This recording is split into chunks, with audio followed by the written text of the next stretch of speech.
عزیزان گرامی وقار، نبی کریم صلی اللہ تعالیٰ علیہ وسلم کے اس دربار سے ہماری دوری یا آج ہمارے درمیان انتشار پیدا کی ہوئی ہے۔ ہم جو بھٹکے ہوئے ہیں، بگڑے ہوئے ہیں، جگہ جگہ الگ الگ جماعتوں میں، ٹکڑوں میں تبدیل ہیں، ایک ہی وجہ ہے، جس رسی کو ہمیشہ پکڑنے کے لیے کہا گیا تھا وہ رسی ہاتھ سے چھوٹتی ہے تو پھر نہ تمہارا نگہبان تمہیں نظر آتا ہے، نہ تمہاری جماعت کا تمہارا کوئی شناخت تمہاری باقی رہ جاتی ہے۔ اس لیے جس رسی کو پکڑنے کے لیے کہا گیا ہے وہ رسی کوئی اور نہیں، وہ رسول اللہ کی، ناموس کی، ان کی عزت کی، ان کی سنتوں کی رسی ہے۔ آ جاؤ اے نوجوانوں، عزت وہیں پر ہے۔ قرآن کہتا ہے وَلِلَّهِ الْعِزَّةُ وَلِرَسُولِهِ وَلِلْمُؤْمِنِينَ، عزت تو اللہ کے لیے ہے، عزت تو رسول کے لیے ہے، اور عزت ایمان والوں کے لیے ہے۔ اور نبی پاک صلی اللہ علیہ وسلم کو چھوڑ کر کے اگر تم عزت ڈھونڈتے ہو، ہرگز ممکن نہیں۔ آبروئے ماں سنام مصطفیٰ، تم قریشی بھی ہو، مکی بھی ہو، مدنی بھی ہو، حجازی بھی ہو، تم اوس کے بھی ہو، تم خزرج کے بھی ہو، تم حبشے کے بھی ہو، تم روم کے بھی ہو، تم سید بھی ہو، تم انصاری بھی ہو، یہ سب نسبتوں کو مٹا دو، بلا دو، ایک نسبت پر جینا موت تک، اور وہ نسبت ہے اسلام کی۔ وَلَا تَمُوتُنَّ إِلَّا وَأَنْتُمْ مُسْلِمُونَ وَاعْتَصِمُوا بِحَبْلِ اللَّهِ جَمِيعًا، اور اللہ کی رسی کو مضبوطی سے تھامے رہو۔ وَلَا تَفَرَّقُوا، اور الگ الگ فرقوں میں، الگ الگ جماعتوں میں، الگ الگ گروہوں میں مت بٹ جانا۔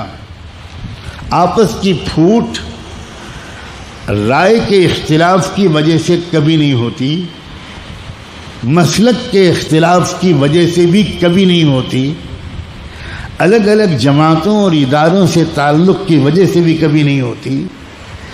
آپس کی پھوٹ الگ الگ علاقوں، صوبوں، ریاستوں اور ملکوں، برادریوں اور زبانوں سے کی وجہ سے بھی کبھی نہیں ہوتی۔ آپس کی پھوٹ تقوی کی کمی کی وجہ سے ہوتی۔ آپس کی پھوٹ اپنے نفس پر قابو نہ ہونے کی عادت کی وجہ سے ہوتی ہے، بدگمانی کی وجہ سے ہوتی ہے، غیبت کی وجہ سے ہوتی ہے، حسد کی وجہ سے ہوتی ہے، دل کے ان مہلک برائیوں سے صاف نہ ہونے کی وجہ سے۔ یہ ہے کہ دوستوں، یہ امت بہت مشقت سے بنی ہے۔ اس امت کو بنانے میں رحمت دو عالم صلی اللہ علیہ وآلہ وسلم نے اور حضرات اہل بیت نے، ازواج مطہرات نے، بنات رسول نے، اللہ کے رسول کے عظیم نواسوں نے، خاندان نبوت نے اور صحابہ اور صحابیات نے بہت مشقتیں اٹھائی، بہت پاپڑ بیلے، بڑی قربانیاں دیں، مگر شیطان کی یہ مستقل کوشش ہے جو آج کل اپنے آخری انتہا کو پہنچی ہوئی ہے۔ اور وہ کوشش کیا ہے کہ کسی طرح ہماری اس پیاری امت محمدیہ کے ٹکڑے۔ ہمارے اس دور میں فلسطین سے بڑی کوئی مثال دی جا سکتی ہے؟ آپ کو معلوم ہے کہ 7% زمین فلسطین کی اس پر یہودی قابض تھے، یعنی 1947-48 کے آس پاس۔ دھیرے دھیرے ظلم اور زیادتی کا بازار گرم ہوتا رہا، برطانیہ نے انہیں الاٹ کی تھی زمین، اور دھیرے دھیرے دوسرے لوگوں نے بھی اس کو اسپانسر کیا، اور امریکہ آج دنیا کا سب سے بڑا اسپانسر ہے ان کے لیے۔ یہ عیسائیوں اور یہودیوں کی دشمنی آپس میں ہے، لیکن وہ آج ایک ہو چکے ہیں، اور ہم حنفی اور اہل حدیث ایک نہیں ہو سکتے، ہم بریلوی اور دیوبندی ایک نہیں ہو سکتے۔ انہوں نے دیکھا کہ ہماری یہودیت میں کوئی چارمنگ نہیں بچی، اور انہوں نے سمجھا کہ ہماری نصرانیت میں کسی کو کوئی دلچسپی محسوس نہیں ہوتی، اس لیے کہ وہ سب جانتے ہیں کہ انہوں نے اللہ تعالیٰ کی کتاب میں تحریف کر کے اپنے مفادات کے مطابق لکھ رکھا ہے۔ تو آج ان کے ہاں نہ ایمان ہے، نہ انصاف ہے، نہ اخلاق ہے، نہ سینس آف رسپانسبلٹی ہے، نہ انسانیت کو دینے کے لیے کچھ ان کے پاس مواد ہے۔ تو انہوں نے کہا کہ ہم آپس میں لڑتے رہیں گے تو یہ جو اسلام آ رہا ہے اس کا مقابلہ کیسے ہو سکتا ہے؟ اس لیے عیسائیوں نے یہودیوں کا گناہ معاف کر دیا جو انہوں نے حضرت عیسیٰ علیہ السلام کو سولی پر لٹکا کر کے جرم کیا تھا، وہ ایک ہو گئے۔ لیکن آج ہمارے درمیان مسلکی تشدد باقی ہے، یہ امت ایک امت نہیں ہو پاتی۔ ہمارا اللہ ایک ہے، ہمارا رسول ایک ہے، ہمارا کلمہ ایک ہے، ہمارا قرآن ایک ہے، ہماری شریعت ایک ہے، ہمارا مرکز توحید ایک ہے، ہم سب ایک ہیں۔ چھوٹے موٹے اختلافات وجہ نزاع نہیں بن سکتے۔ صحابہ کے درمیان بھی اختلافات تھے، نبی اکرم صلی اللہ علیہ وسلم نے ایک مسئلے میں کئی چیزیں ارشاد فرمائیں تاکہ امت کے اندر آسانی ہو۔ حضرت عائشہ فرماتی ہیں رضی اللہ تعالی عنہا کہ کسی مسئلے میں اگر دو رائے ہوتی تھیں تو نبی اکرم صلی اللہ علیہ وسلم آسان والی کو ترجیح دیتے تھے تاکہ امت مشقت میں نہ پڑ جائے۔ عزیزان گرامی، دعوت کے ساتھ ساتھ دوسرا اہم ترین پیغام وہ اتحاد کا پیغام ہے، اتفاق کا پیغام ہے۔ عزیزان گرامی، ابھی چند ماہ پہلے ایک کانفرنس میں، ایک اجلاس میں مقررین مسلمانوں کے درمیان اختلاف کا ذکر کر رہے تھے کہ ہمارے درمیان بہت سے اختلافات ہیں۔ میری صدارتی تقریر تھی، میں نے صدارتی تقریر میں عرض کیا، آپ کی توجہ چاہتا ہوں، میں نے صدارتی تقریر میں عرض کیا کہ میرے نزدیک تو یہ معجزہ ہے، یہ میراکل ہے، یہ کرامت ہے اس اسلام کی کہ 1.5 بلین انسان، 150 کروڑ انسان جو دنیا کے گوشے گوشے میں پھیلے ہوئے ہیں، وہ اتنی ساری باتوں پر متفق۔ اب غور کریں، لسٹ بنائیے آپ تو آپ دیکھیں گے کہ 98% باتیں ایسی ہیں جن میں دنیا کے سارے مسلمان متفق ہیں۔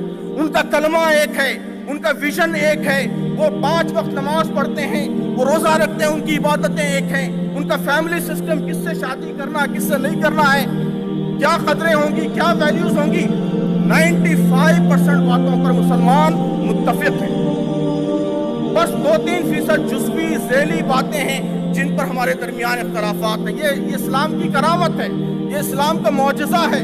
اسلام کے علاوہ دنیا میں کوئی اور نظیر آپ پیش نہیں کر سکتے کہ اتنی بڑی آبادی اتنی ساری باتوں پر ایک زبان ہو، متفق۔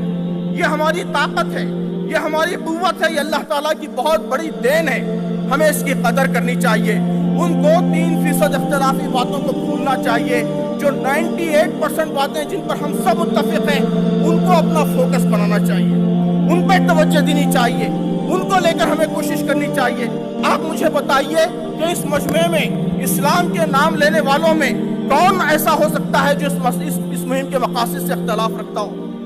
ہم سب متفق ہیں، ہم سب کی آرزو ہے، ہم سب کی تمنا ہے کہ نبی کریم صلی اللہ علیہ وسلم کا پیغام یہ ساری انسانیت تک پہنچے، آپ کا صحیح تعارف لوگوں کے سامنے آئے۔ آئیے اس بات پر ہم متفق ہو جائیں، آئیے ہم سب مل کر یہ کام کریں، بریلوی بھی یہ کام کریں، دیوبندی بھی یہ کام کریں، اہل حدیث بھی یہ کام کریں، شیعہ بھی یہ کام کریں، ہم سب مل کر ہمارے محبوب رسول جن کی رسالت پر ہم سب کا اتفاق ہے، ان کے پیغام کو انسانیت تک پہنچائیں۔ برادران اسلام، السلام علیکم ورحمۃ اللہ وبرکاتہ۔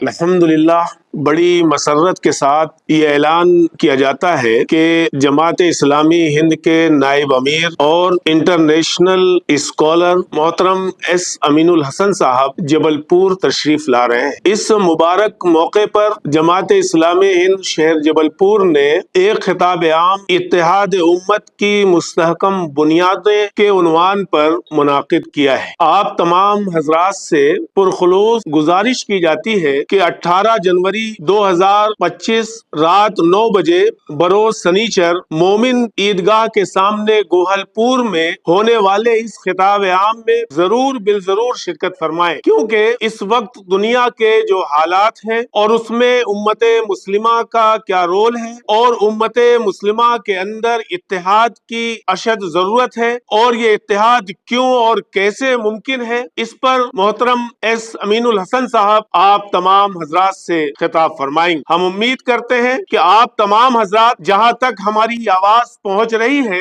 وہ 18 جنوری بروز سنیچر رات 9 بجے ہونے والے خطاب عام میں، جس کا عنوان اتحاد امت کی مستحکم بنیادیں ہیں، کے سماعت کے لیے سننے کے لیے ضرور تشریف لائیں۔ لہٰذا آپ تمام حضرات ملت اسلامیہ کے افراد بلا لحاظ مسلک و ملت و جماعت گزارش کی جاتی ہے کہ اس خطاب عام کو ضرور سماعت فرمائیں۔